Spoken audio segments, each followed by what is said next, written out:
and she always checks to make sure that I've actually hit record, because I have in the past forgotten to hit record.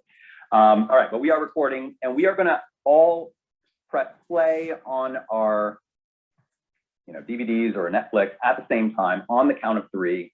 1, 2, 3.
Timestamp. She has a real thing for LD.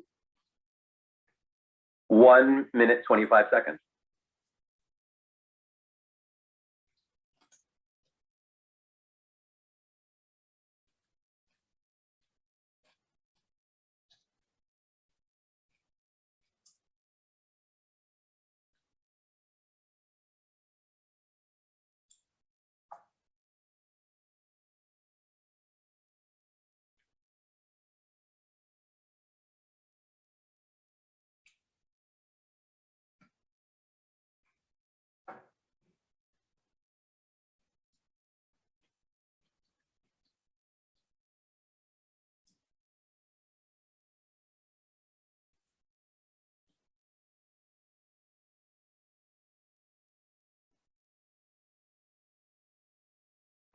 My bad boy shirt showed up today. Woo.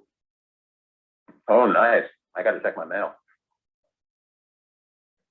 So that was just a random wedding present that was sent by somebody. Yeah.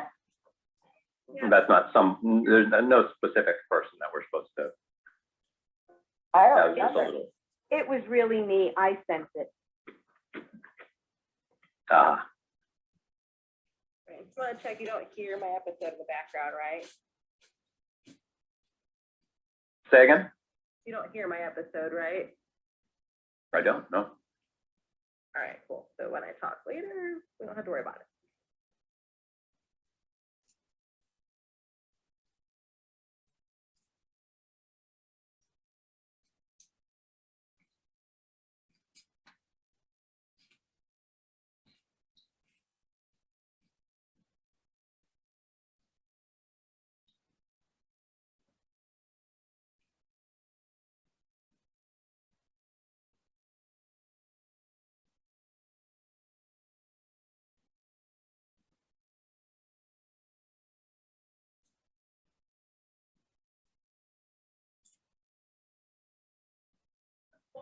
I always wondered why Max wasn't teaching this class, because like Shakespeare is his thing.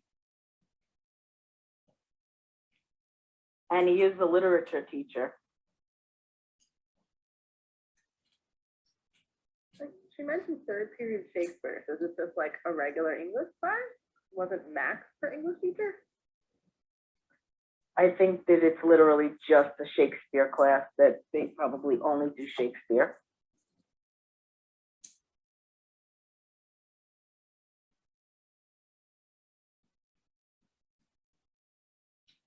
I really hope that there are some puffs in this episode.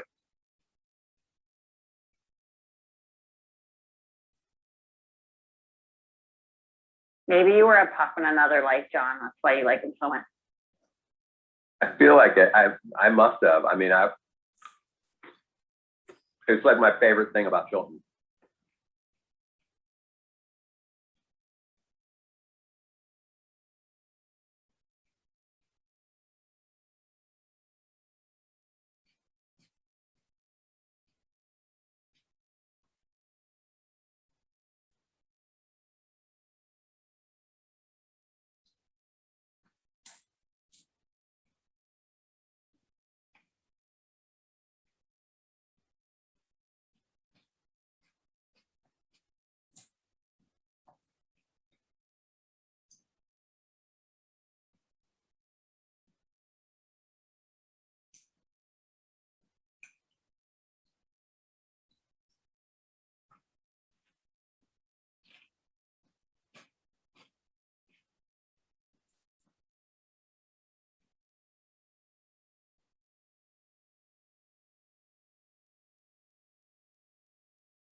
I feel like the taking apart the car thing was like something that happened in Saved by the Bell.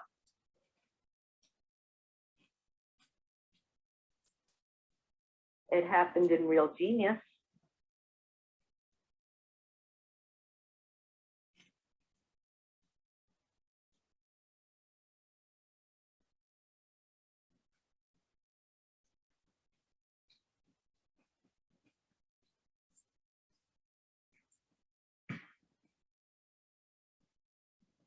The craft services month.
Oh no, we lost John. Oh, He did say he was having problems with his internet, so maybe he's trying to figure that out.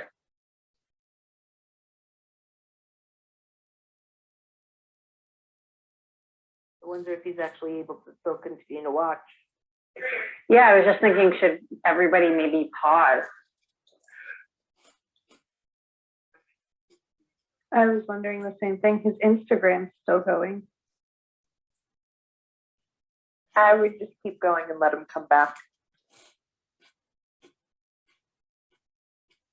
Or not. His Instagram just froze too. Oh no. He's back.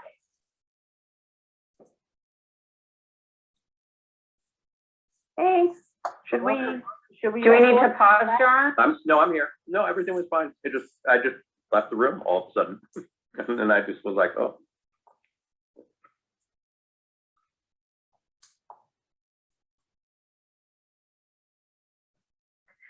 This is the guy from Scandal, I think.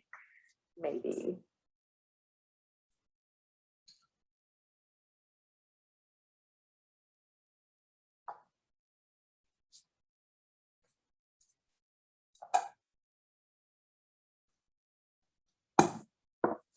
Maybe not.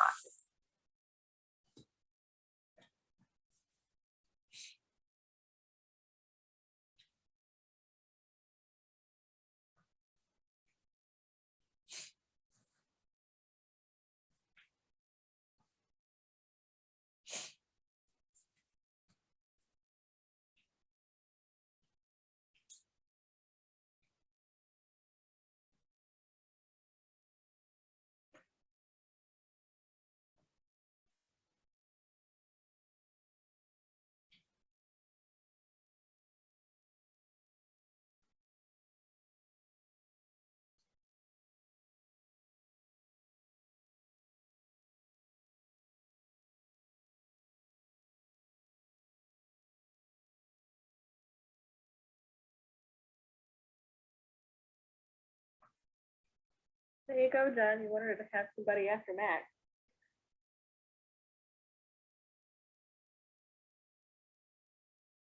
I love that monkey line. Me too, my sweet 16 was themed the monkeys.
Can you hear me? Yeah. Yeah, I can I hear don't you. know why. I don't know why I keep getting knocked out of the room. I just switched to data, so maybe it was my Wi-Fi.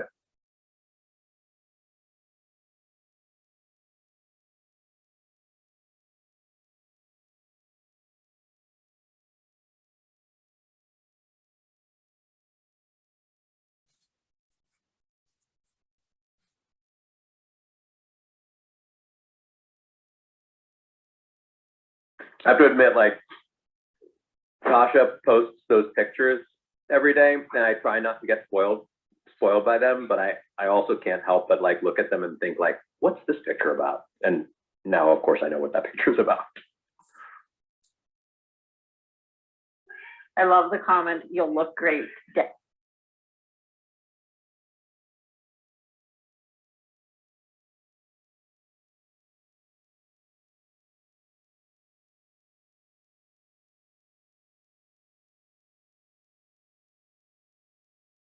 He turns into Violet Beauregard.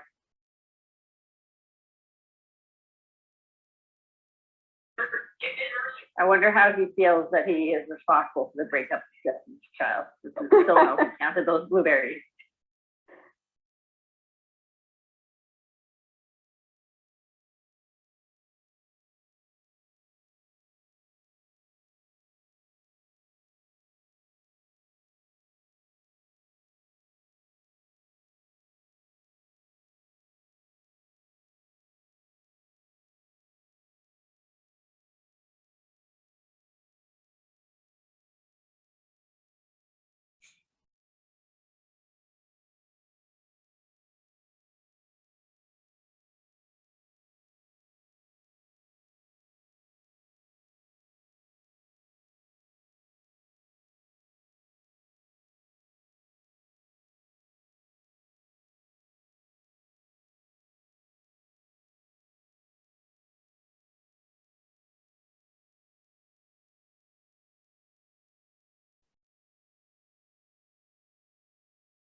So she's worried about dating someone from her class, but it's okay to date Roy's teacher.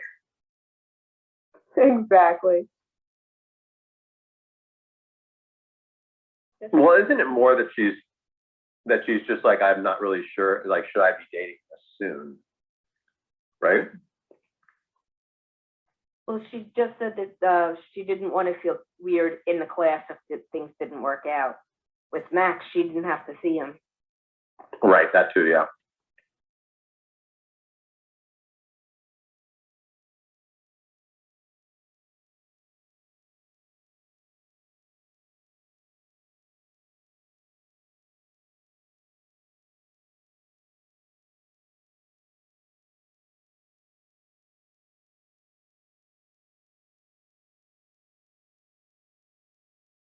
It's really messing with me, this this Henry character, because he really actually feels pretty big.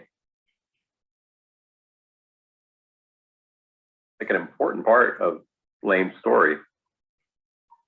And I had no idea that he really was that big, certainly.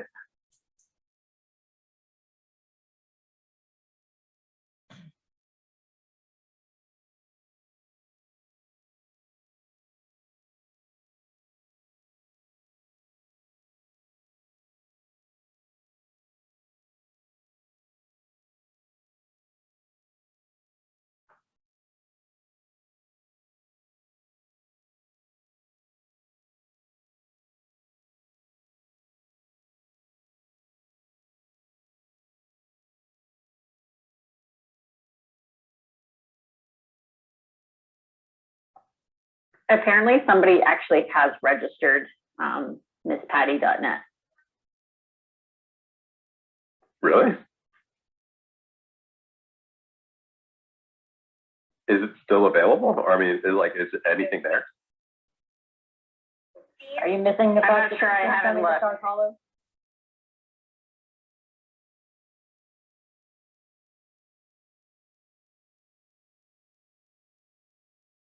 It jumped me around to 3 different sites. I guess not.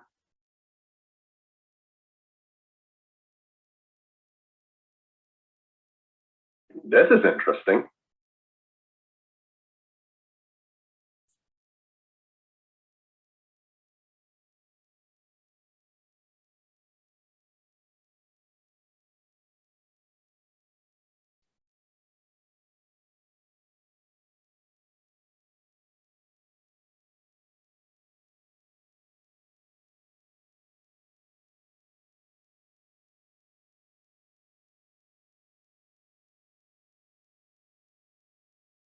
It feels like all of this like conflict with her and Tristan, how she feels about that with Dean, it feels like that's going to come back with Jess at some point in this season.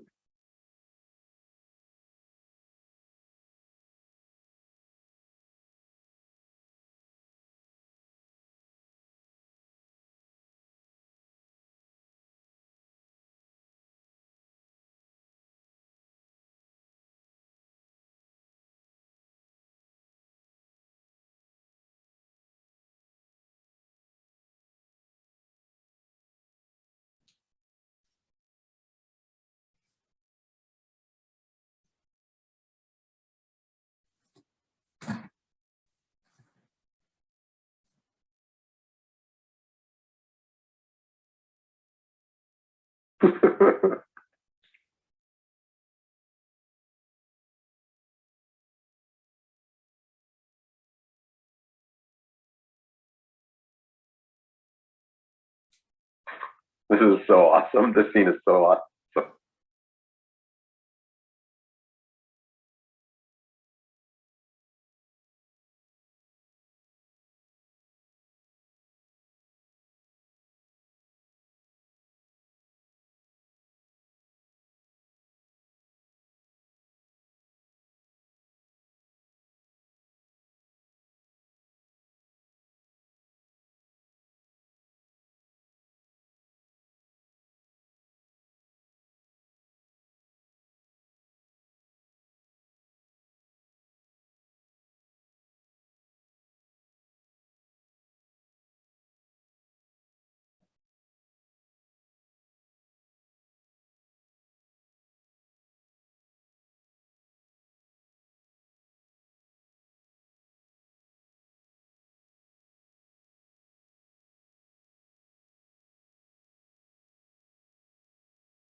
I've been to Mystic Pizza.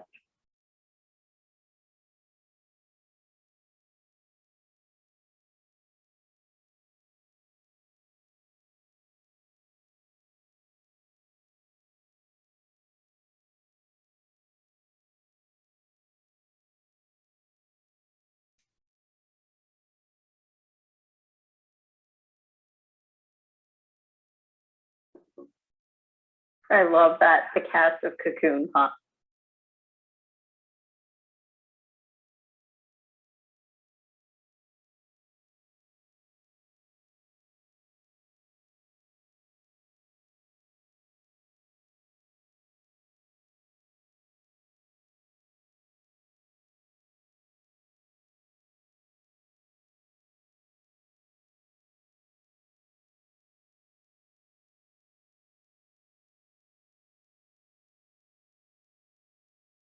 Ugh.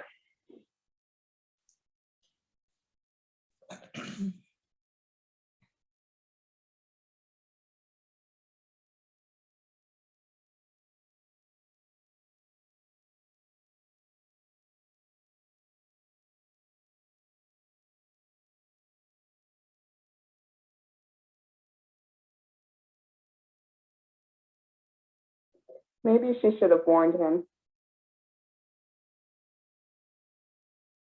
Oh, absolutely should have.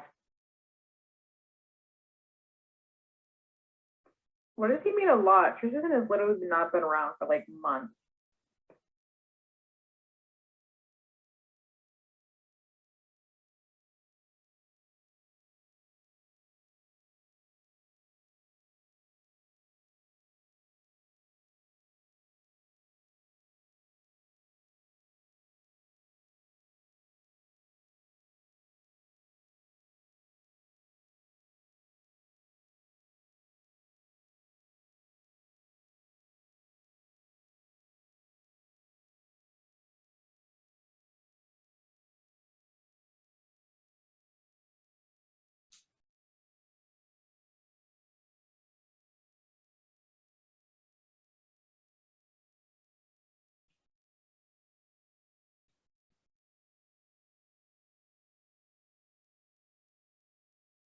The guilt thing that Rory is feeling is kind of an interesting change for the character.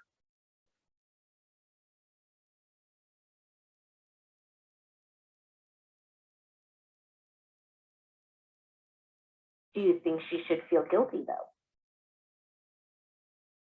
I don't think she should feel guilty. So the fact that she's feeling so guilty tells me that there's something else going on. Is it guilt or is she just nervous about him finding out about the kiss?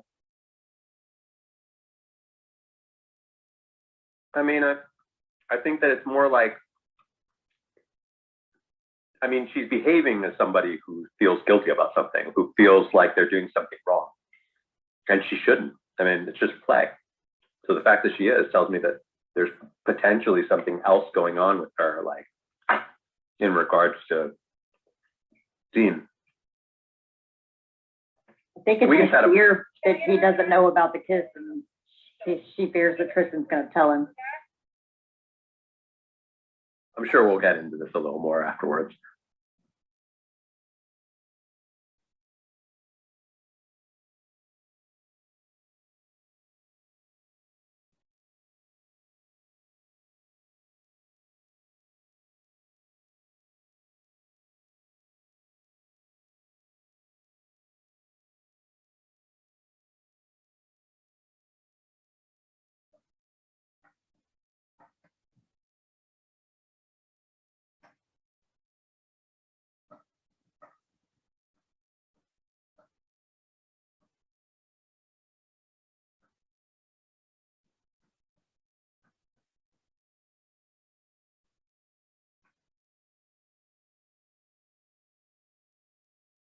Didn't they already know that?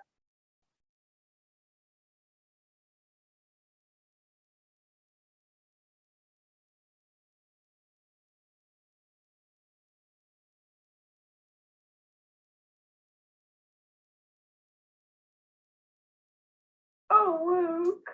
Oh no.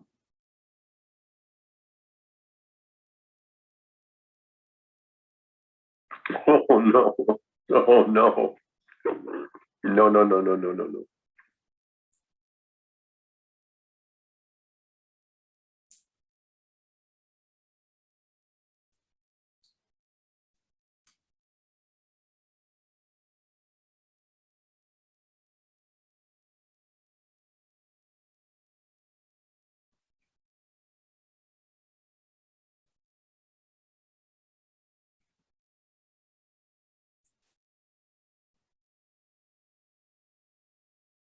Someone showing his territorial side.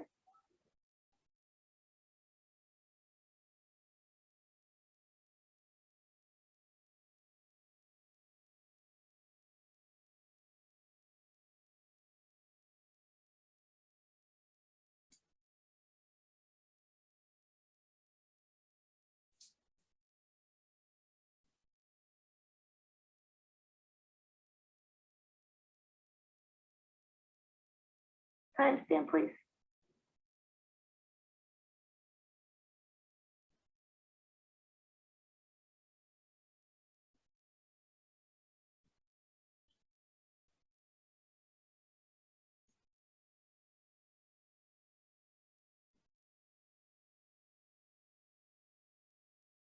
Oh, right, that kiss. That kiss.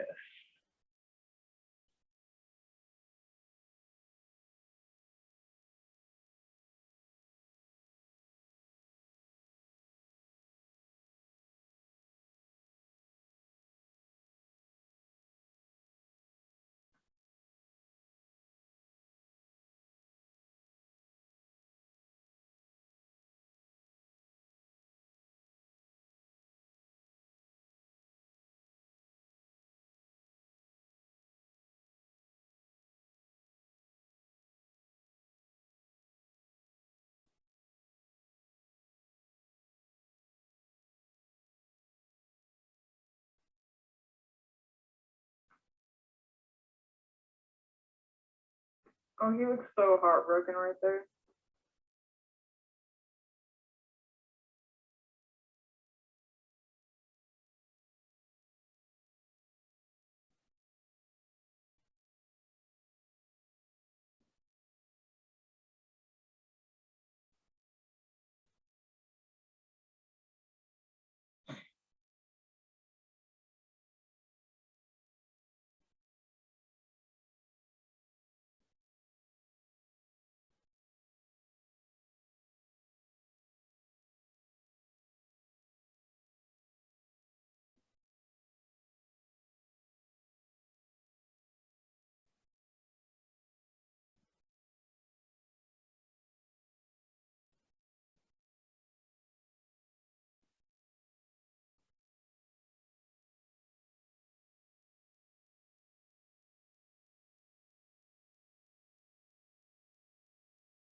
Oh.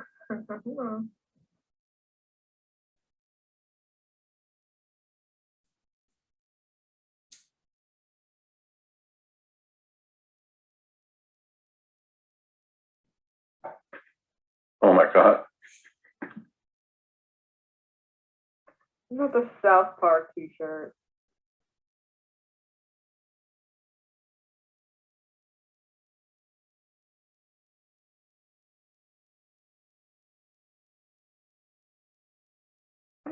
I like the South Park shirt.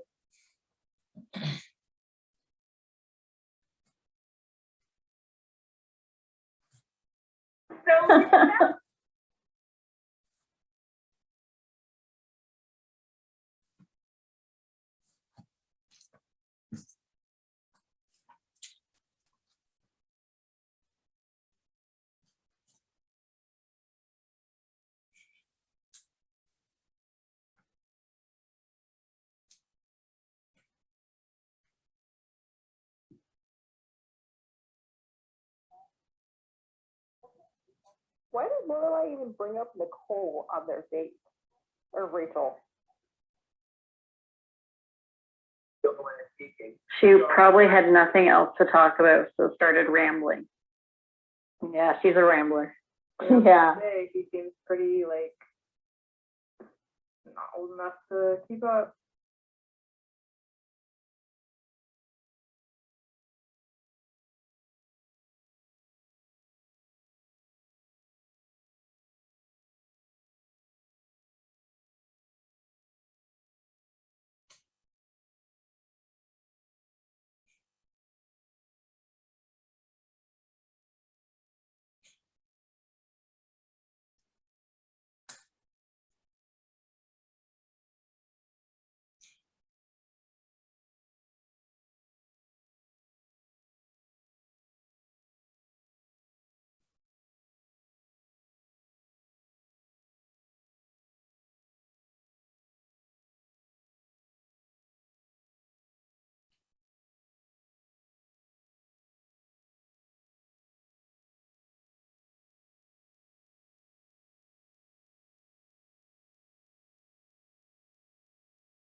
Oh, God.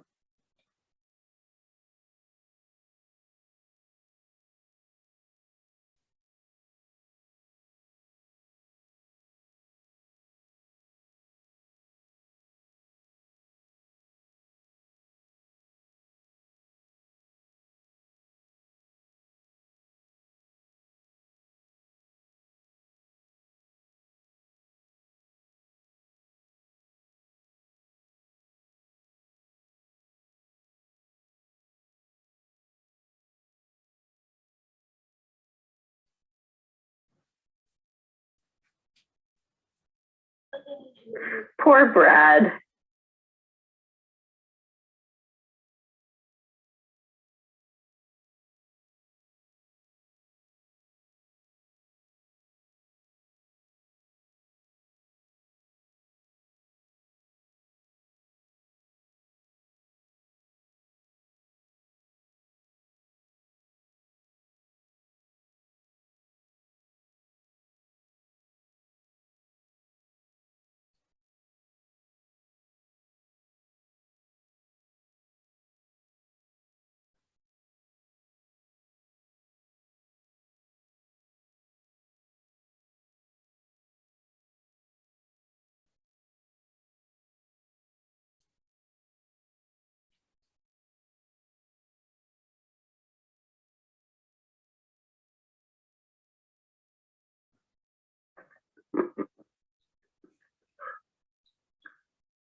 And no flannel.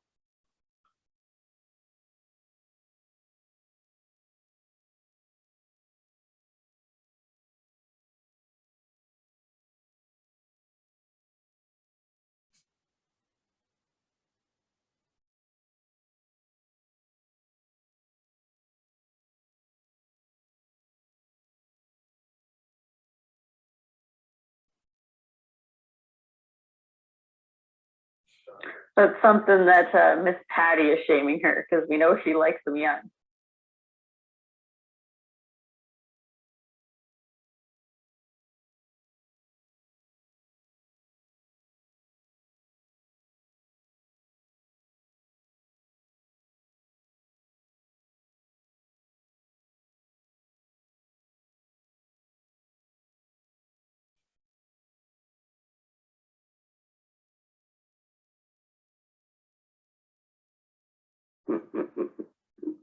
That's funny.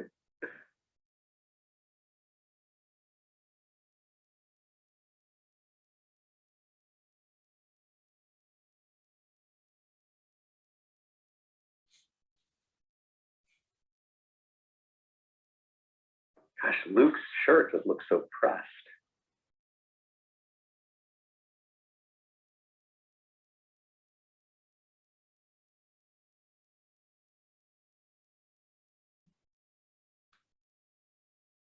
That banner did not look real. That banner looked like CGI. That was clearly painted onto the shot.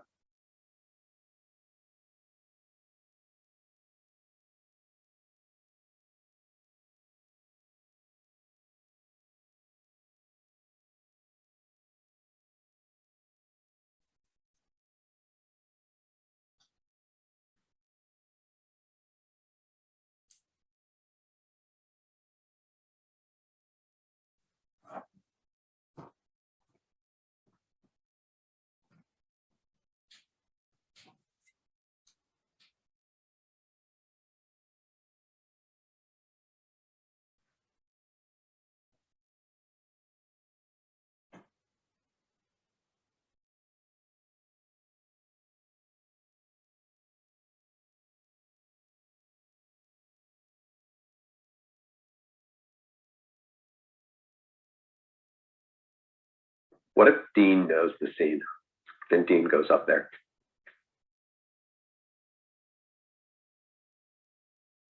But he doesn't go to the school, so I doubt that they would let him do that. Yeah.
Isn't North Carolina where One Tree Hill was filmed?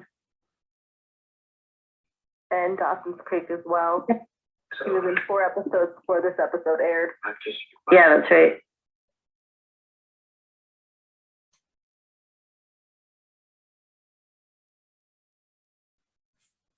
It's okay to swoon, Rory. I do too.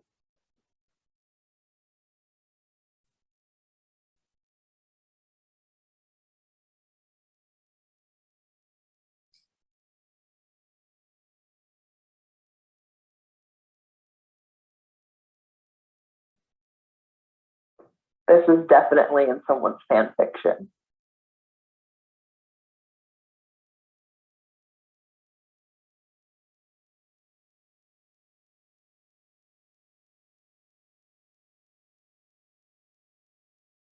Yeah, this episode's like the starting point of a lot of fan fiction that I Why didn't Brad do it? He transferred.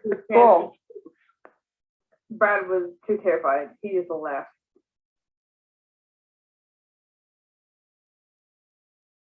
Paris couldn't leave it up to Brad.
Oh, that look was nice.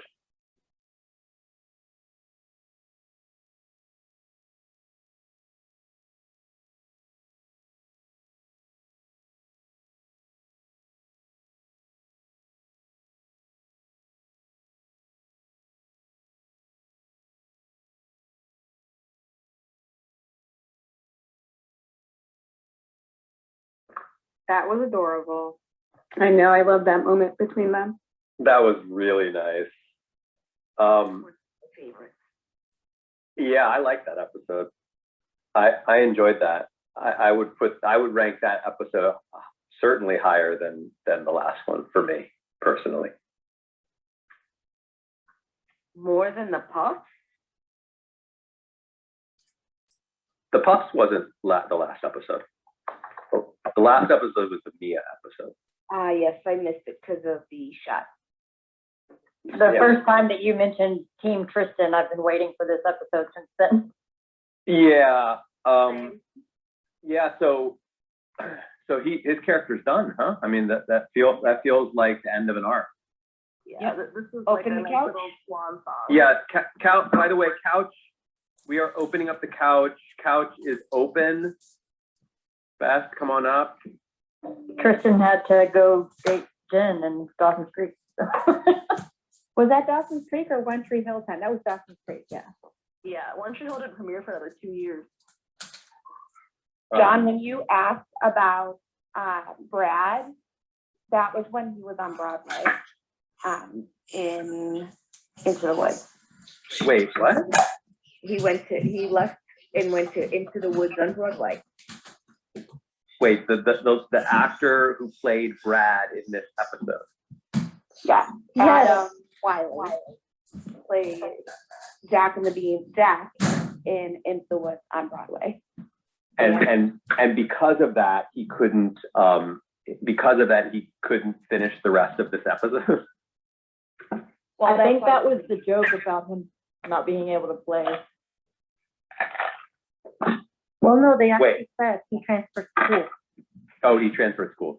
So wait, but in real life, the actual actor who played that role of Brad in real life was a Broadway actor that Correct. was currently on Yeah. Broadway. He made like a whole TikTok about it too. I did Watch that for like another season or so. I did not know that. So I guess that's the joke, is that like this, is that this Broadway actor is afraid to go on stage. I don't Okay. know if that was like the actual joke, but just like that's kind of like a running gag. It ends up being with that character is that he's a performer and he was a Broadway performer in real life.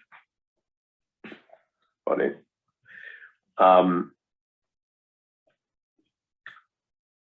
Yeah. So thoughts. We started off. You all said that this is not a really big canon episode. Like this is not like a big fan episode, but I mean, this whole thing between Tristan and Dean seems pretty big, and the fact that it's Tristan's like, but I mean, I don't know for sure, but it feels like Tristan's finale episode. Yeah, we're done with him. Yeah, you can feel that. I think we're done with him like on purpose because he wasn't in any other episodes this season. And because I think from little bits that I've heard and read, Amy wanted him to be more, and that's why we ended up with Jess as the bad boy.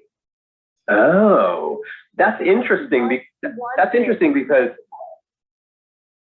that's actually really interesting because there are some similarities between the two of those two characters in terms of, I know that Sasha would probably not be happy to hear that, but I feel like,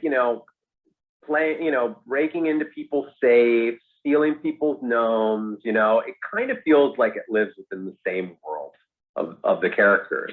And yet the Jess character is somebody that seems to be kind of alluring to Rory, whereas the Tristan character seems absolutely repulsive. But they both feel kind of on the same level of jerk, except maybe I guess that Jess probably would know who PJ Harvey was and seems to be a little more well read. So maybe that's what he has going for him. It always felt to me like with innocent old Rory, they needed somebody, a bad boy for her to like. And so I guess since Tristan wasn't there, they needed to make way for Jess. That's what I've always thought it was. Definitely. I think like I've seen a couple fan theories going around, and I have to agree with this, that like Jess was supposed to come either way, because although like they are hinting at something more with him and Rory, he does give us some insight with Luke. So I think he was supposed to come in either way. It's just that, you know, that little flirtatious, sort of like bordering on like relationship arc with Jess and Rory never would have happened. It probably would have just been Tristan. And there's a specific episode that I will reference that's coming up where I think like that was like most evident. And it would make sense in Tristan's case rather than in Jess's case, but I'm gonna hold off on that. Well, wait a second. Oh, hold on. So let me get this. Let me try and unpack that. So you're saying that the creators had, or that there's rumors that the creators had this idea that Tristan was going to serve as this like conflict in Rory's life between her and Dean. You know, obviously that kind of thing. I mean, I can buy that, right? She already kissed him, and there's something, you know, so there's a little bit of history now there between them and whatnot. And that Jess was still likely to be a part of the show, even if they had kept the Tristan character, just because they were looking for something to sort of help flesh out the Luke character. Precisely. That's the way I see it. But the only thing about that is that Jess is an extremely attractive young man, the same age as Rory. So it's like, just from like a storytelling dynamic, I don't know how in the world they would do that without giving him somebody like maybe Lane, maybe, you know, or somebody else, because it would be like, it would just be like I think it would be a really odd, like it would just, I think it would create an odd energy, wouldn't it? Or maybe they would have cast somebody completely different than Jess. Well, I think like Amy took a liking to Milo. I think I remember reading somewhere she took a liking to Milo. She said like she found him cute, and so she ripped him apart, and that was Jess. But I still think it's my fan theory, and I've seen like some people float this fan theory along as well, that Jess was supposed to stay in that like dimension as Luke's nephew, and there wasn't that like flirtatious thing going on between him and Rory, and that was actually supposed to be like Tristan sort of thing. Yeah, you know, that character stayed. You know, that part makes sense. The Tristan thing makes a heck of a lot of sense, because there's so many things about the Tristan character that are just like are what we have going on with Jess. It just minus seems Jess has got a few extra, like, you know, he's got like a little bit of that like closeted intellectual, you know, he's got the like I know Dickens and whatnot, which, you know, Tristan didn't feel like he had any of that, so he wouldn't have been able to hold himself in that part of Rory's world. But it does feel like if there wasn't a Jess, and sorry about that, guys, that if there wasn't a Jess, just that it would be only natural that they would keep playing this dynamic out between Dean and Tristan and Rory, and what happened between her and Tristan, and they would probably look for ways to soften Tristan's character a little bit, have Rory feel for him, and whatnot. That makes sense. But I couldn't imagine like an actor like Milo being in the show while that was still going on. So that, just because, you know, I mean, you'd sort of feel like there's somebody that this character, like, it would just be hard for me to buy that it was just that this character is just there for Luke. Well, you don't think him and Rory could just be like friends? I don't know. I mean, I think that you'd probably have fans dying for them to get together, because they both have this cute young character, you know, cute young people thing going on.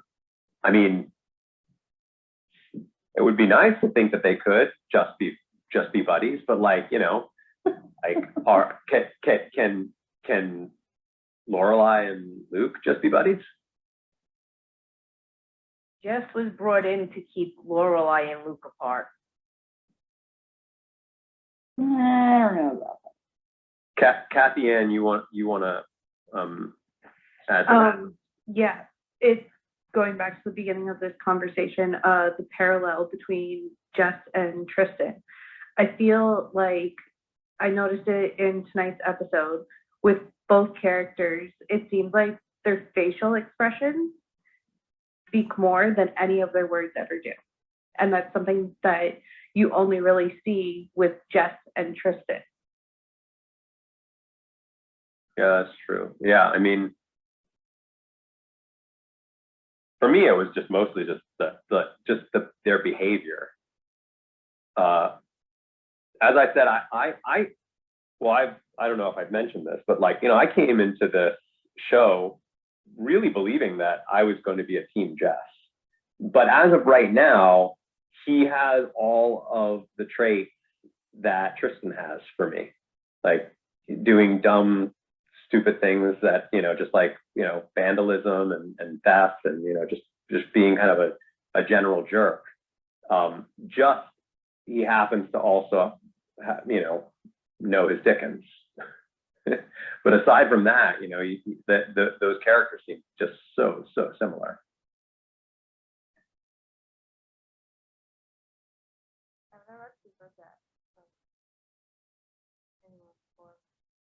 Also, I'm on my Android now. I can't hear you at all. Yeah, you're less loud on the Android. It seems like Android, in general, I feel like the Android folks are really, their audio is really low. Huh. Mine's low too. No, Yours was low earlier, but doesn't sound as low anymore. Megan, can you speak for a second? Yeah. How is that? Extremely low. really low. Yeah, I'm gonna go back to my iPad.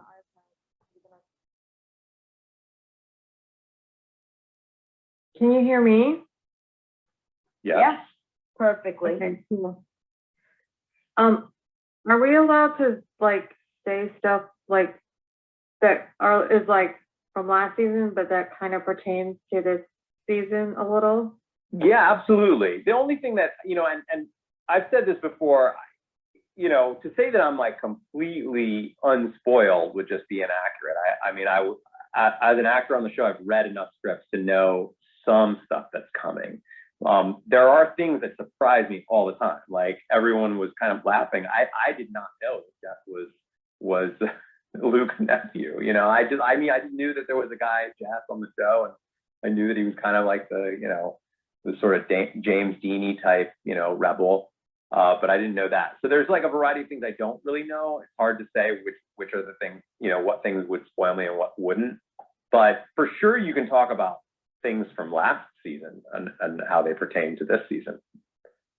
Okay, well, I mean, I'm not really gonna try to spoil, like I'm gonna try hard not to, but just like what I've seen in a group that I'm in for Gilmore Girls and like just discussions that I've been in and stuff.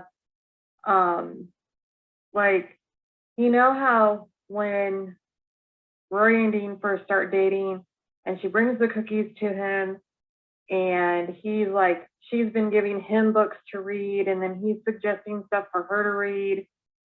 And like, then at the dance, he's like interested in what she's been reading, the huge book in her purse and stuff. Yeah, well, you know, these were all things that we were saying about how Dean first season felt like he could actually meet Rory halfway with all of her sort of academia and whatnot, and then all of a sudden that kind of seemed to have evaporated in season 2. Yeah, exactly. Like he just seemed like they dumbed him down or something. Like, I don't know. Like, I feel like he was a really smart guy and he was really interested in things that she liked and did, and he tried things and, you know, all that. But then it was like, what happened, you know? So I didn't know if that had been said or anything. Yeah, we talked about that. I mean, there's something very interesting about the idea that, like, you know, Jess is kind of like a little bit, he's like a little bit of what worked with Tristan and a little bit of what they were playing around with Dean. But we don't want Dean to have that anymore. And we kind of want somebody other than Tristan to have it. So we have this new character that's going to have like sort of a mix between those two traits and bring them together. And there we got Jess. Yeah, I mean, it's like, I'm a big reader. Like, I love to read, and it just made me happy because I watched the show when it was on air, like when it first started and stuff. And I mean, it wasn't consistent just because I was in high school at that time too, like a year behind Rory. She's only like a year older than me in real life. And so,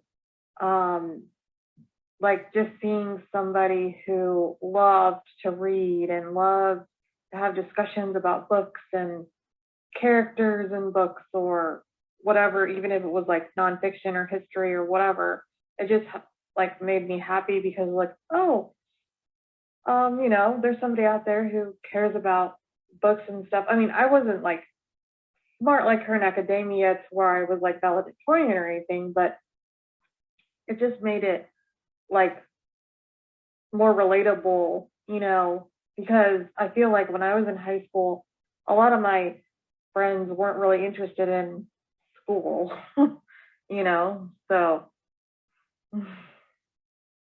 it just, I like that she has people who are relatable to her in that way of wanting to get ahead and wanting to move forward in life and not just be stuck, you know. Who would you all say is that for Rory though right now? Right now, Nobody. Yeah, I mean, as of right now, Richard. as of right now, we have. I mean, Richard, wait, yeah. Richard, just Richard. Yeah. So, I mean, I mean, aside from Dean, of course, caring about her and wanting her to be the best that she can be, he's not really necessarily all that focused on academia and whatnot. So far doesn't strike me that Jess is, you know, necessarily all that into school. Maybe Paris. Yeah. I know they have a lot of ups and downs, and sometimes they get along, sometimes they don't. But when they are getting along, I think that they're definitely matched well. It's so funny, Jess, because I was just like unmuting myself to say the same thing, that in a strange way, Paris is there for her, kind of pushing her to do better and, you know, focus when it comes to school. But when it comes to most of the people in her life, other than her mother, I would say it's Richard and Emily and then Paris. It's weird to say that. Yep. Paris, her rivalry with Paris is what keeps her going school-wise, and then everything else is her friend and family part. Yeah. There was something that I was just sort of feeling with just with that whole scene between her and her mom when she was like freaked out about telling the truth and needing to tell the truth and needing to tell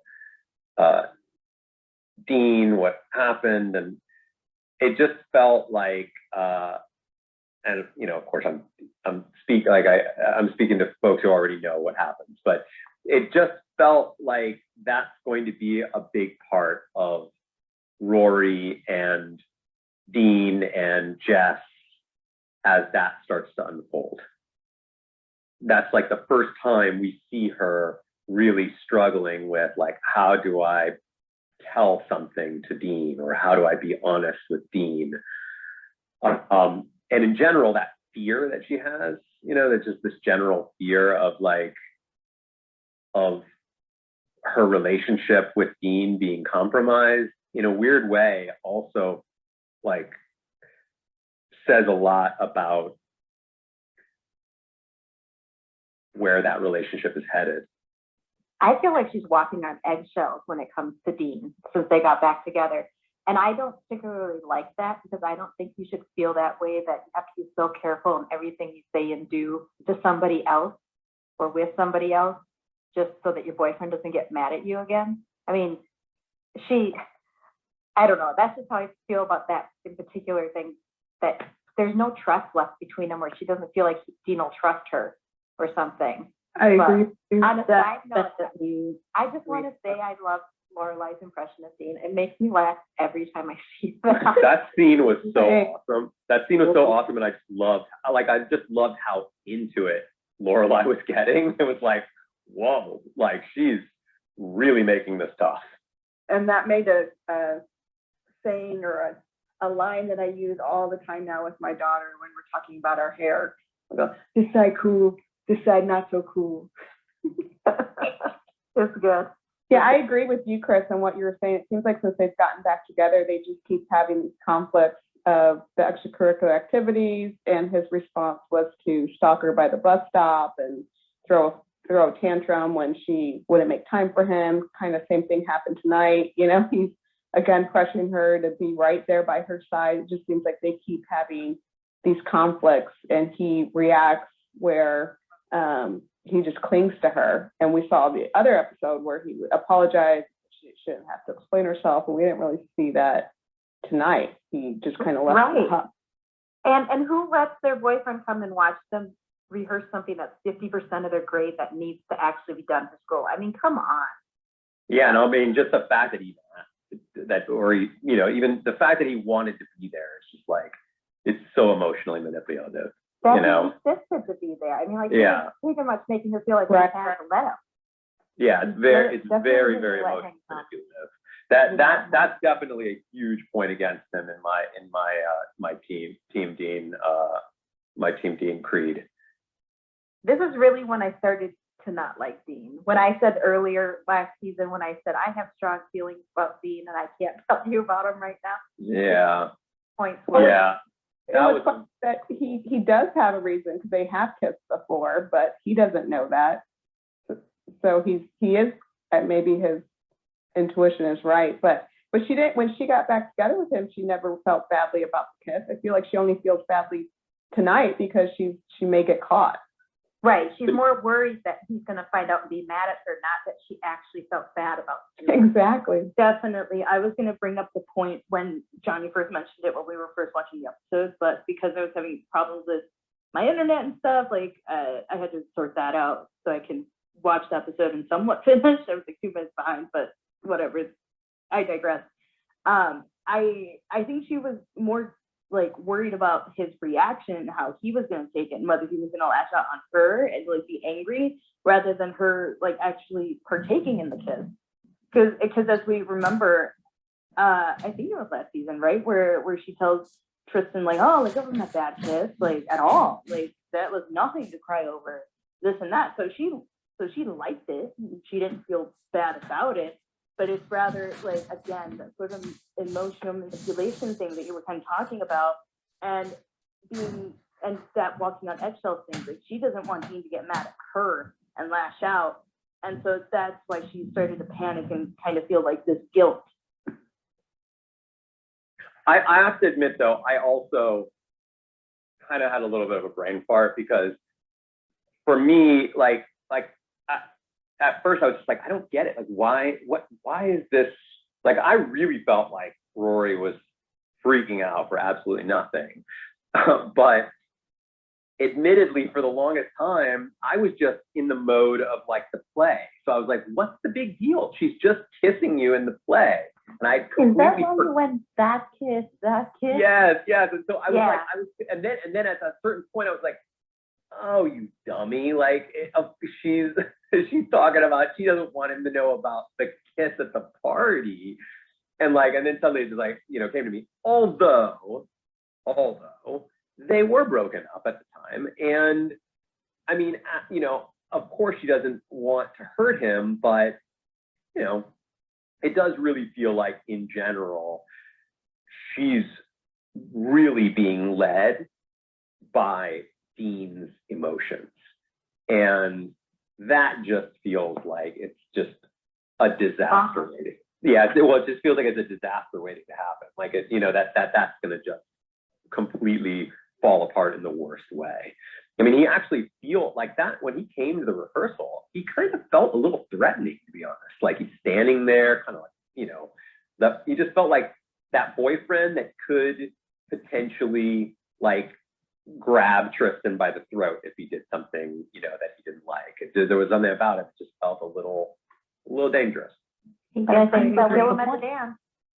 But wasn't that the point? If he wanted to make sure Tristan knew? Yeah. So certainly, you know, I mean, and I guess that's my point is that it's just, it feels manipulative and it feels, I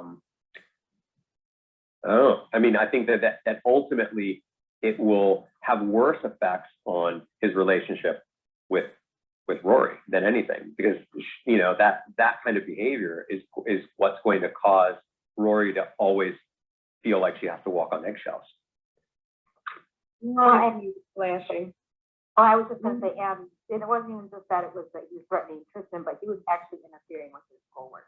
And that's just like, I know that seems trivial, but it's kind of lame. It's not trivial. It's not trivial at all. Sure. Well, one thing, you know, it's the whole thing, because even though at the dance, like they hadn't really like officialized the names or whatever, or labels, like he still obviously felt that they were that regardless. So when Tristan comes up and starts the whole thing between them because he's jealous, you know, I kind of feel like, yeah, Rory maybe ended up feeling bad in tonight's episode about what happened between her and Tristan. But at the same time, Dean also had intuition of Tristan likes her and wants to be protective, but he just ends up doing it in the wrong way to where it could potentially like hurt her school work more than the love, care, protection he may be feeling because of Tristan starting stuff in the beginning. Does that make sense? Yes, then he should have trusted Rory to just be able to do her schoolwork and not be whatever he thought Tristan was trying to be with her. You know what I mean? He should have just trusted Rory. He doesn't have to trust Tristan, but he does have to trust Rory. Exactly. I mean, though, in his defense, I mean, he was strongly he was really instigated by Tristan. You know, I mean, Tristan came there with the intention, I'm going to like get this guy. I'm going to rile him up. But if Dean hadn't been there watching, Tristan couldn't have riled him up. Oh, when he went to the supermarket. Oh yeah, well. You know, when he went to the supermarket, he went there specifically to rile him up. You know, to get him, you know, in his head about the rehearsal, get him thinking what could potentially happen at that rehearsal. You know, and you know, yeah, I mean, Dean could have been stronger, but I mean, you know, and that's where I meant that. It's asking a lot, you know. It's asking a lot, you know. That's where I meant he should have trusted Rory, and you know, even if he didn't trust Tristan. I'm sorry. Go ahead, Lily. I'll stop. I was gonna, you know, Dean should trust Rory enough to like not be like, I'm gonna go watch you with this guy, whether he's being protective or not. And then also he should have like totally seen that Rory's like, no, just come on Sunday. Please just come on Sunday, like multiple times. Like, please do not come. Comfort, like, He should have like respected her and her boundaries enough to like be like, okay, I trust you and respect you enough to not come. Can I pick you up afterwards? Is that like something we can do just so as a like compromise? Because he was just staying there making her uncomfortable, making Tristan get at him, which is making her more uncomfortable. And it's like, Dean, like, I know you're supposed to be like 16 years old or so, or 17, but like, you don't have to make your girlfriend uncomfortable just to be like macho, you know? It's obnoxious. He's scared of losing her. Tiffany. Yeah, I was gonna say before, but like season one, I didn't want to spoil anything, but I've always described Dean as like, I don't know if you guys even remember it, some of you were younger, but the after school specials, like of the boyfriend that you don't want, and like the cautionary tale. That's how I have always felt about Dean after the first season. And I think this is like just the beginning, not to spoil anything, but that you're going to see kind of that side. And so that's just how I feel. And that's Yeah, I mean, if I bring see him in. many more of these type of episodes where with, you know, him behaving in that way, and I feel more and more of that emotional manipulation, I can see how, you know, how that will probably sour me on the character for sure. I expect that that's coming, you know, I mean, because even though there's a part of me that feels for him because I understand where all of that's coming from, you know, I mean, he's young for one, and he's legitimately afraid of losing her, you know, and that makes you do dumb things. So, you know, I think there's that part of me that wants to give him the benefit of the doubt. Obviously, like, you know, enough of that stuff, and, you know, seeing Rory, you know, in those types of situations, and having to, like, you know, scramble around her own emotions and walk on eggshells, like, yeah, that it would make a lot of sense that people are not Team Dean for that reason. Nicole.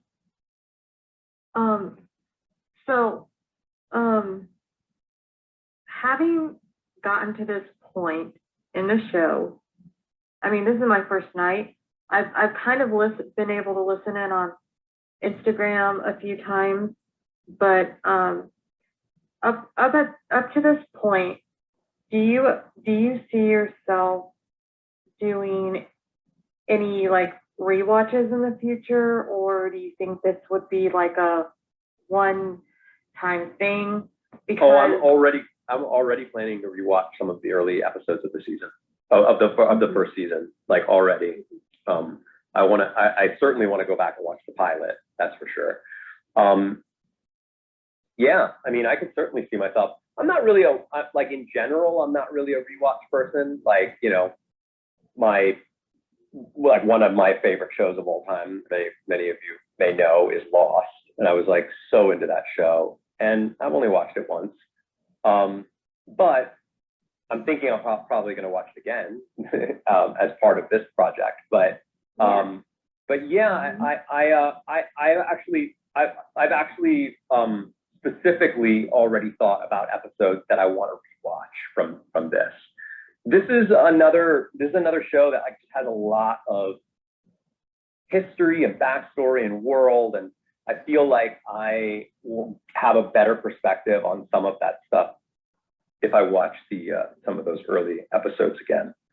I'm not sure if that answers or if that's specifically what you were asking, or if you meant more like, has this show become for me like such a beloved show that I can't stand being away from it, and I want to, you know, constantly rewatch it. And that one thing that I think a lot of us who do rewatch it religiously, and it's, you know, I mean, it's a great show, you know, and a lot of us just, you know, only have a few shows that we care to really have going. But for me personally, I have found that when I rewatch, you know, I see stuff that I didn't really see before, because it's like that very first time you watch a whole series, you fall in love with the two people who are supposed to be together, and you cheer for them and whatever, and then maybe stuff happens to them, or and then you just are kind of sad because it's like, oh, but that was like the great love or the whatever. And then it's like watching it more times, you sometimes, like with this, then you're like, oh, or I don't know. But I don't feel like I need to, I don't feel like watching it again, like I'm already getting the like I'm already, but maybe, I have to be honest, it might be a difficult question to answer because I'm watching it with fans who've watched this show a lot. So I feel like I'm also getting this interesting experience that most people who watch shows don't really get, because, for example, I've been really team Dean, but I've been hearing all of you like say, just you wait, or, and so I can't help but be thinking about that. And because of it, I'm probably hyper aware, right? So then an episode like this comes around and I'm like, oh, whereas I might not have been like, oh, had I been watching this alone, without that. Yeah, it's hard because, there's so much information out there now that it's hard to not be spoiled about stuff if you haven't seen it, and if the whole world has seen it before, Yeah. So, I mean, and that's, it's actually, in a way, it's kind of cool because then maybe you're more in tune to things, but at the same time, then, like, yeah, you still get to have your own view of everything and your own opinion about things, but maybe in a way it would be spoiled a little bit just because of everybody has all the different feelings about stuff, so it's hard to be like, oh, well, you feel one way on one thing, and then everybody else feels something about some, I don't know. I hope I make sense, but We try not to spoil him as much as we can. Yeah. Hey, both Wendy and Sherry wanted to chime in. Wendy, why don't you go first? Oh, it was really a short comment, just that as best as I can, I really try not to do the just you wait, because I do feel like that kind of does make you think, all right, I feel this way now, but something's going to happen that I won't feel this way anymore.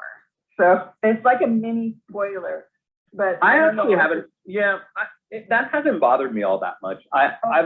Good. I've said it like, and it's totally true. Watching this with you, there's just so many things that I'm seeing that I would not be seeing if I wasn't watching with all of you. And and I mean, it's selfishly, like, in a way, I feel like I'm watching this for the first time, but also enjoying the benefits of having watched it multiple times, because I get all of these small details that I really wouldn't have gotten before, Along with the perspective of 20-something other people. with the perspective of 20-something other people, which is also fun too, especially when some of those perspectives clash a little bit, or just differ, then in those situations, it's great because then I can sort of sit back and think about where I fall in that, and usually it just goes, from my gut. Yeah. Like right now, my gut is like, I don't like Jess, I don't know. I don't know what I can, like, why, I just don't, I mentioned, fair at this point. I mentioned it yesterday. I know that this was ridiculous. Trust your gut. Well, I said this yesterday. This one's a ridiculous one, right? But I'm like, I don't like Mia. I don't know why, but I just don't like her.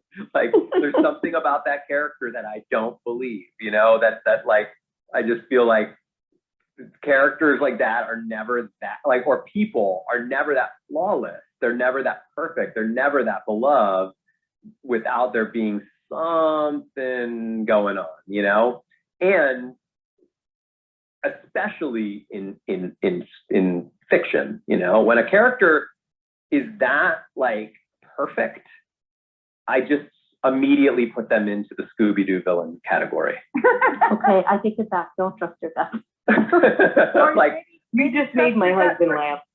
you know, I mean, really, like, I just think like Mia is like she would be the perfect Scooby-Doo villain, right? Like the whole episode, she's just like, everyone loves her, you know, and then at the very end, they pull a mask off of the, you know, zombie or whatever.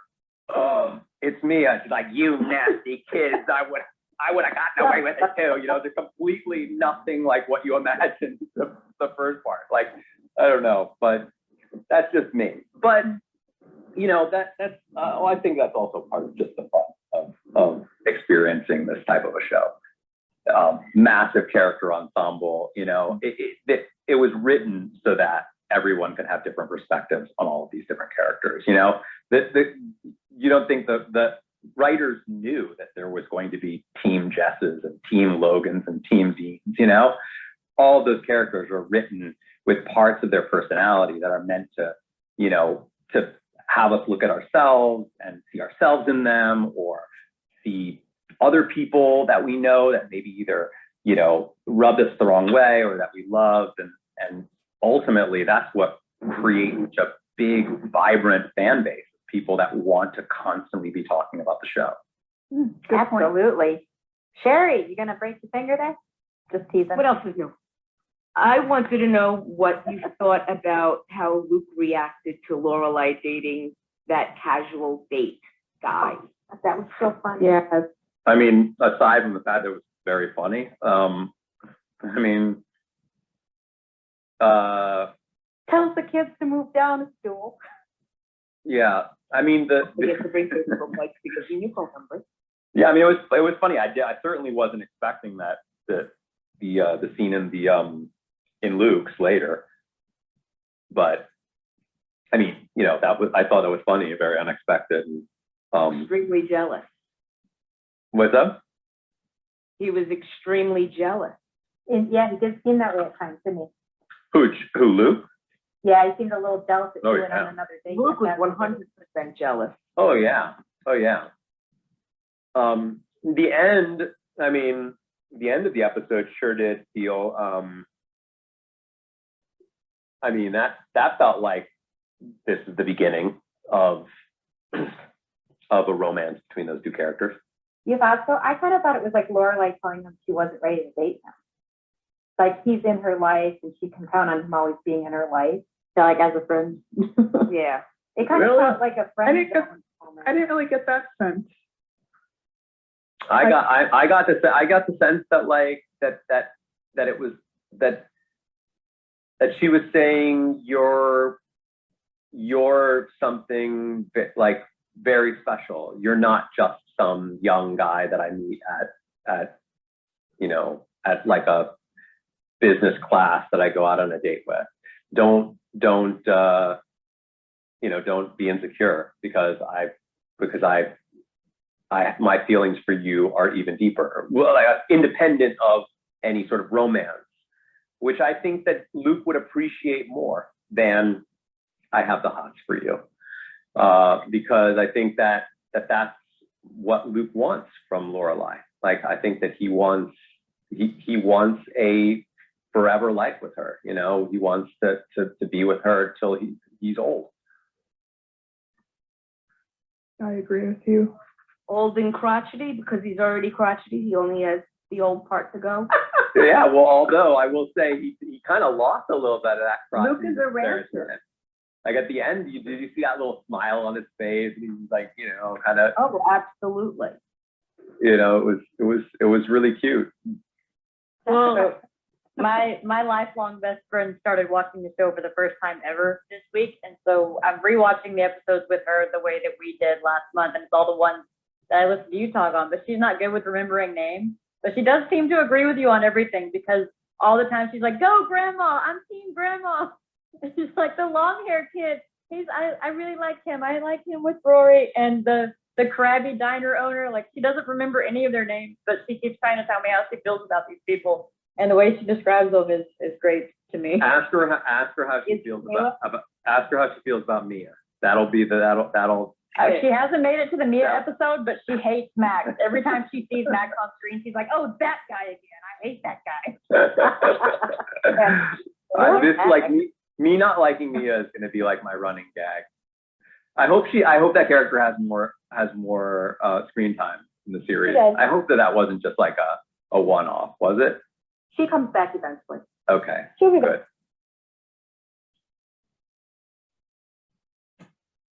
Anything else you want to talk about before I head out? Could I ask you a question about you acting in the show? Sure. Just as long as it's not anything that's specific to something that we'll be getting to a little later in the season, just because I would love to save some of that fun stuff for when we get to those episodes. Oh, okay. But why do you ask the question? Let me see how much I would want to answer now before then, because I just think that it will be more fun if, like, I talk a little bit about my acting experience on the show in the context of seeing me on screen. Yeah. Well, this kind of comes from, I watch YouTube all the time, and when the 20th anniversary or whatever happened, and you guys were all being interviewed, and your interview videos were on YouTube. Mm-hmm. And you were talking about, well, I don't know if I should. Go ahead. You're not going to spoil. You're probably not going to spoil me or anyone here, because of course I remember doing the interview, and it was probably based on something. Well, okay, so when you and Todd and Keiko and everybody were in the band, and you were doing that house party. Mm-hmm.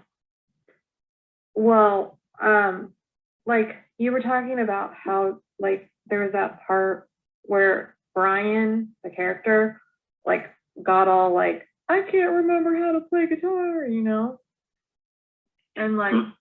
I don't remember that. Believe it or not, I actually don't have memory of that. I'm not. Oh my gosh, that's so. What's kind of funny is I actually think that there's a bunch that I'm not going to remember until I actually see it. And there may even be lines. There may even be lines where I'm like, I don't even remember myself. I don't even remember saying that line. I'm ready to see what my friend's nickname for you is when you come on. Can't wait to hear your reactions to some of this stuff. Well, anyway, okay, so maybe I'll just wait until we get to that. I have a feeling it will just be more fun when you guys dump your questions on me about how I'm feeling about what I'm seeing of myself on there. Oh, I'm so excited. Do you want to talk about Henry? And Kathy Ann was questioning you a little bit ago. Just so you guys know. I just said it briefly, but I just did not realize how big of a plot line that was. Although, this is also something that I'm eager to see with the band. How big was the band? I know that sounds ridiculous, but I'm like, I love it. Really? How many episodes did you film, John? I was in 37 episodes. But okay, but we're in season 2, and we haven't seen 37 episodes, so it's big. Right. Yeah, I know. But I guess what I'm getting at is, when you're shooting it, you actually just have very little perspective sometimes on how. For the longest time, I associated my role in the show with how I felt about my role in the first episode that I was in, which was just I just have a couple lines, and I feel like 37 episodes later, I may not have ever really been able to shake that. first initial thought about my character and the storyline and whatnot. So what I'm actually excited about is sort of experience the band like you all experienced it, just like experience it as part of the storyline and see if like, I'll be like, wow, that is not at all what, like how I thought, like it's not how I'm, you know, like I my gut tells me that I'm going to think that that I'm in a lot more of this than I remember.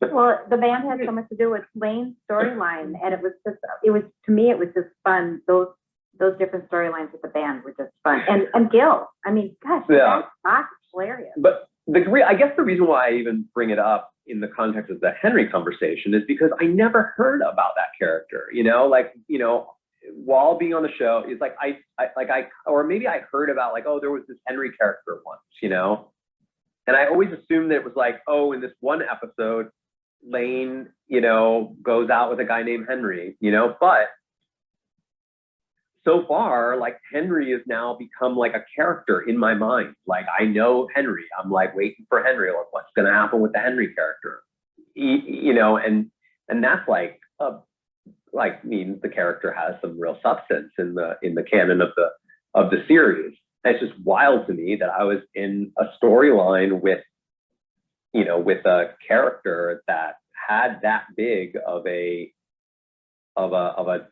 another storyline earlier, and I had no idea that it was that big. And I wonder if it was something similar where, you know, in the shooting of it, you don't really have as much perspective on how big is this storyline. Because I feel like maybe I heard Keiko mention the character at one point. Maybe we were like talking about, you know, stuff behind, you know, off scene, you know, like about, you know, Dave and who's she going to, you know, who might her next, you know, love interest be, and Zach and whatnot. And then this Henry person came up, and I was like, oh, who's that? I don't know who that, you know. But it was mentioned in the context of like it was just a small little thing. Maybe it felt smaller. I don't know. I'm rambling now. But did you notice at the end there that he had his arm around Lane? Oh yeah. Watching the thing. Yeah, I mean, and like and like his little role in the Shakespeare play and everything. I mean that I don't know. Like I said, I just didn't know. I didn't know that was like a real important character to the Lane, you know, to the larger Lane story arc.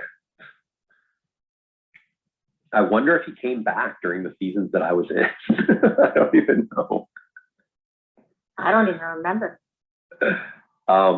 It's cool. It's just so interesting watching the show now after all these years, and watching it, like I said, watching with fans is just wild. It's just so cool to see all of this stuff and to watch it and become a fan. You really, really love us. I was gonna say, it's kind of like where Jess, and we handed you the book back with the notes and the margin. Dodger, you are correct there, Dodger. That is what it feels like. Not too big a fan of that nickname for the group, but sure. Actually, it was like the next day. I don't know if any of you caught the David Copperfield like thing that I put into the Yeah. The thing. I was thinking like, you know, if I was in that writer's room, I might have pitched David Copperfield instead of Oliver Twist, just because he was doing magic beforehand. Kathy Ann doesn't want to say something. She's been flagged just a little. Oh, I'm sorry, Kathy Ann. That's okay. I stopped and waited for that conversation to end. I actually want to go back to the beginning of the episode really quick for the ice cream maker. Lorelai called all these people. Rory called people. They couldn't figure out who sent it, so she wanted to donate it to the inn. Who would you think sent the ice cream maker. Oh, I totally forgot to say that this is somewhat a point of contention in the fandom. Oh, Like, really? So Yeah, this- not as you guys- big as you- another. the debate. fandom actually makes something of that. Yeah, I'll see people sometimes debate like, oh, like, you know, who gave that damn ice cream maker to Lorelai? See, to Maybe me, it that's was Emily, because she wouldn't tell Lorelai what she got, or maybe it was Emily. Yeah, That's what I think too, no, was Emily. no, Emily would know etiquette better than to wait that long to send the gift. I All know, right. I was Just just would kidding, Mary. have like a return address, like, and say who it's from. Like, I think Emily would definitely do that. I don't think. I don't see Emily buying an ice cream maker for anyone. The No, fact I that think they it's never somebody tell from you Exodus is probably side. why So it's wait. so contentious. just a thought experiment here. Do you think that the writers have somebody in mind? No. I No. do. I think so. Wait, who said I do? Tiffany. Because during that scene with Emily about the gift, she was like, I'm not going to tell you. And then she says, do you want some ice cream? That's exactly why I think it's Emily. Hey, what? Like an Easter egg? You think that's the Easter egg from an earlier episode? Yeah, from yeah. when Emily was saying that she had the gift and Lorelai was like trying to figure out what it was, and Emily wouldn't tell her, and then she was like, "You want some ice cream?" And then all of a sudden, this ice cream maker shows up. Yeah. I don't know, Emily likes everything made for her, like, and she thought that her maid was gonna go make Pop-Tarts. Like, I just don't see, I don't know, I don't see it. Wow. What is this from Chris? I don't even remember that line. That's pretty amazing. Look at you, Tiffany, wow. Yeah, I watched it like 50 times. Come on. But I have it doesn't seem it doesn't seem in Emily's character though. Right, and I don't think it matters who it's from. I think it's the point is to just get her thinking about she's broken up, she's single, and then the guy asks her out and kind of sends her down that path. I just want you all to know, I was just kidding when I said Emily. That's sort of where I'm at with it. I feel like that scene was really more written for us to get some insight into where Lorelai is, and I didn't really get the sense the writers had any particular person in mind for it.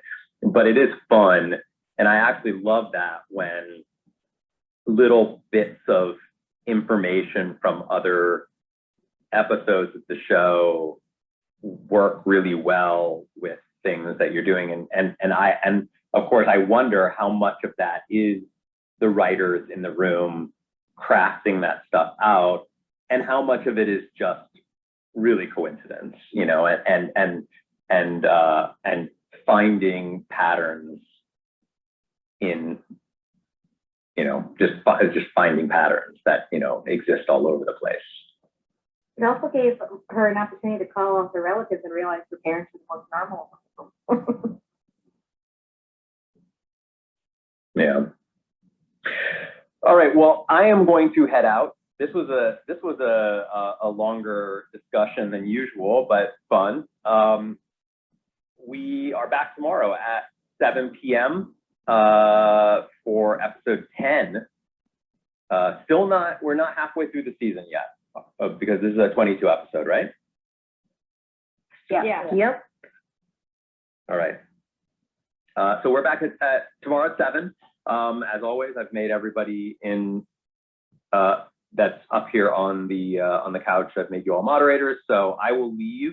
But that does not mean you have to leave. If you would like to stick around and continue chatting with others here, you can, of course, begin talking about things that are to come. You can, you know, throw theories out there as to why the ice cream maker is definitely from Emily, based on episodes that we have yet to watch.